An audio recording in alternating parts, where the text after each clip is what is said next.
Fala, meus lindos, tudo bem? Que bom que você chegou nesse vídeo. Essa é a nossa quarta mensagem da série Tudo Novo. Eu sei que você já viu o título, você está curioso, né? Relacionamento tóxico.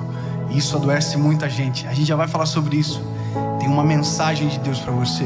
Eu só quero te pedir um favor. É bem rapidinho, tá bom?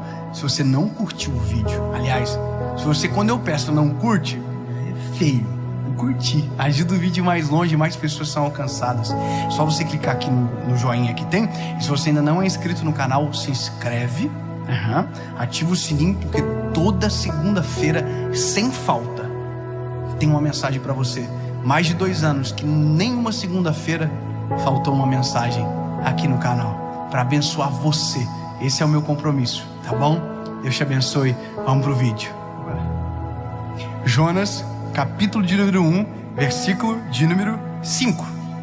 Então temeram os marinheiros e clamava cada um aos seus deuses e lançavam no mar as fazendas que estavam no navio para aliviarem do seu peso. Jonas, porém, desceu o porão do barco para dormir. Vou terminar aqui. Olha só, que interessante isso. A Bíblia está dizendo um relato de uma história que... engraçado, mas eu conto essa história para o meu filho todos os dias antes de ele dormir.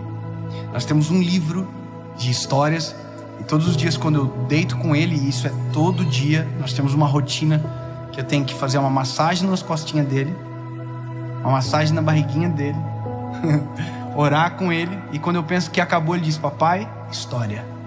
Qual história? Jonas e a baleia. E eu conto a história do Jonas para ele.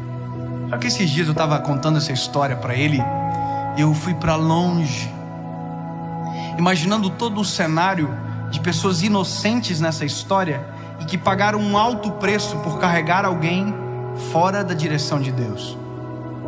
Porque normalmente a história é Jonas e a baleia, ou Jonas e o povo de Nínive, mas ninguém conta a história dos marinheiros que se lascaram porque levaram Jonas dentro do barco, mesmo sabendo que Jonas estava fugindo do Deus dele. Sabe, interessante, porque existe uma falsa, sabe, eu vou falar de uma maneira diferente, uma hipocrisia de gente que rechaça o discurso de que a gente tem que cuidar de quem nós somos amigos. Alguém diz assim: nossa, você não é crente, você tem que ser amigo de todo mundo. Se é cristão, você tem que ser amigo de todo mundo. Se é católico, você tem que ser amigo de todo mundo, porque tu é amigo de Jesus. Mas se você ver Jesus, Jesus não era amigo de todo mundo. Jesus era mestre de todo mundo. Jesus amava todo mundo. Mas Jesus tinha 12 discípulos, 3 amigos e só um era íntimo. Quer dizer, Jesus está dizendo: dependendo do nível de relacionamento, acessa uma área da minha vida. Por exemplo, tem gente que é meu amigo mesmo, e eu conto coisas da minha vida que eu não conto para alguém que eu vejo algumas vezes somente, ou alguém que não tem, sabe, afinidade talvez. Você já viu que tem gente que conheceu a pessoa hoje, ele abriu a vida dele toda, e a pessoa toma para si. Você já viu gente que leva qualquer pessoa para dentro da sua casa? Qualquer pessoa vai para a casa dele, entra no carro dele, sai com ele, amigo, best friend. Sabe qual que é o problema? É porque a gente vive frustrando, porque a gente acaba entrando em relacionamentos que são tóxicos, que nos adoecem, que nos afastam do Criador, que nos afastam da nossa família, que esmurecem a nossa vida, justamente porque a gente traz para dentro da nossa embarcação quem está fugindo de Deus. Imagina, os marinheiros estavam indo para um outro lugar que não era onde Jonas deveria ir.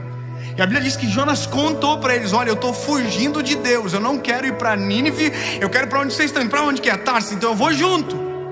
E a Bíblia diz que por conta disso Deus mandou uma tempestade. Só que a tempestade era para quem? Para quem que era a tempestade? Para Jonas. Só que tinha gente no barco que não estava fugindo de Deus, mas porque tinha um no barco fugindo de Deus, todo mundo estava pagando um alto preço. Olha que sério. Sabe o que isso significa, meu lindo? Que se você carrega com você gente que está vivendo uma vida promíscua, errada, desagradável, você está trazendo para dentro da sua história consequências de algo que você nem plantou. Olha como isso é pesado. Imagina os marinheiros, a Bíblia diz que eles lançavam as suas fazendas ao mar. Eles lançavam os seus bens ao mar, pensando que era peso, mas não era peso, era o Jonas. Sabe onde estava o Jonas? Na maior tempestade dos marinheiros, dormindo. Eu vou te dizer uma coisa, meu lindo. Aqui você identifica quem é amigo de verdade. É porque no meio da tempestade da sua vida tem gente dormindo e tem gente acordado tentando ajudar você. Sabe qual é o problema? É que a gente, ao invés de tirar quem está dormindo da nossa história, a gente deixa aquilo agarrado como se fosse carrapicho. A gente não se livra. E a nossa embarcação está justamente às vezes no meio da tempestade pelo tipo de pessoas que a gente escolheu para dividir a nossa vida e a nossa história. Posso te dar um conselho, meu lindo? Se livre dos carrapichos. Se livre das amizades que adoecem você. Se livre das amizades que te ferem. Se livre das amizades que te afastam de Deus. Se livre das amizades que te afastam da tua família. E comece a olhar quem está acordado junto com você, te livrando de todas as tempestades, colocando a mão no arado junto com você, se importando com você. E às vezes acontece que a gente dá mais valor para quem acabou de chegar e está sendo uma pedra de tropeço, para quem verdadeiramente está nos falando a verdade há tanto tempo, e a gente está fechando os ouvidos para não perder quem acabou de chegar e está sendo a razão da tempestade que a gente está vivendo. Sabe qual é a diferença aqui, chave? Colega e comunhão, amigo. Essa é a diferença. Tem gente que é amigo, tem gente que é colega. É ponto, fácil. Então eu posso amar a todos como Jesus disse? Claro que pode, não precisa andar perto de todo mundo. Sim, tem gente que eu amo, mas eu quero sim uns 500 metros de distância. Isso é normal, porque se ficar perto eu vou odiar. Então eu prefiro que esteja longe e eu continue amando, do que perto e eu começar a odiar. Você ficou perto de alguém que só fica falando, reclamando, falando de mal dos outros, e xingando, e falando besteira. Você gosta? Então se afasta. Você não está preso. Você não é escravo. Se liberte disso.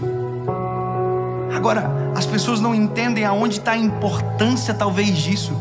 É porque essas pessoas influenciam diretamente no decorrer da nossa história. As decisões que a gente toma, os caminhos que a gente pega, as decisões. Eu tenho amigos que quando eu vou tomar uma decisão, eu ligo. O que você acha? E tem pessoas que se eu ligasse pensando que são amigos, iriam dar um conselho errado. E se eu ouvisse, tomaria as decisões erradas. Entende? Então, meu lindo, só para que você nunca mais esqueça, todas as vezes que você coloca na sua vida, que você carrega na sua história alguém que não divide dos mesmos propósitos que você, que provavelmente está vivendo uma vida longe do propósito, desagradando o Senhor, fugindo do seu Deus, você atrai para si as consequências daquilo que você não plantou. O que você quer? Colher do seu plantio ou da tempestade que alguém semeou? Eu tenho certeza que o desejo do coração de todo mundo é colher do seu plantio, não da tempestade do que alguém semeou. Mas para isso, você vai ter que dizer não. Não. Vamos sair junto? Não. Posso ir? Não. Irmão, eu vou dizer uma coisa para você que eu aprendi: dizer não. Dizer não é libertador muito mais do que dizer sim. Faz uma live comigo? Não. Tem gente que nunca me procurou e agora é candidato a vereador. Dave, eu queria muito conversar com você, tomar um café. Eu pergunto, tem mais alguém junto? Tem, toma com ele. Eu não quero. Ai, meu Deus. Nunca me ligou. Não quer a minha essência, quer o meu resultado. Cuidado com as pessoas que só querem o seu resultado e não a tua essência. Se livre de pessoas que se grudam em você para usufruir daquilo que o seu suor e o seu trabalho batalhou durante tanto tempo.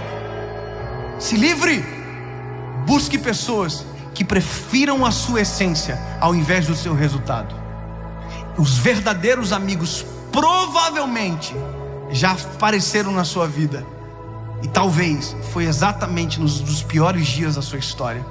Estão com você até agora, a vida mudou, talvez melhorou, e de repente está chegando gente para prejudicar a sua história, talvez para manchar o teu caminho. Tome cuidado. Diga não. Não. Posso entrar? Não. Vamos junto? Não. Vem aqui? Não. Vamos comer? Não. Por quê? Porque não. Mas pastor, eu vou ser tão ofensivo. Não, meu lindo. Você só está guardando a tua embarcação de afundar na próxima tempestade.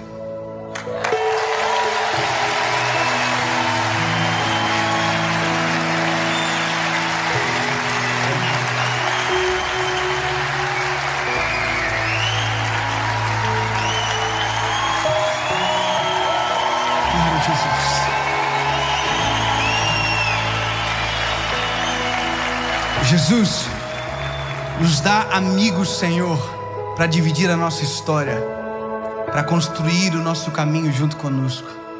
Comunhão é quando nós sentamos à mesa e saímos melhores do que quando chegamos.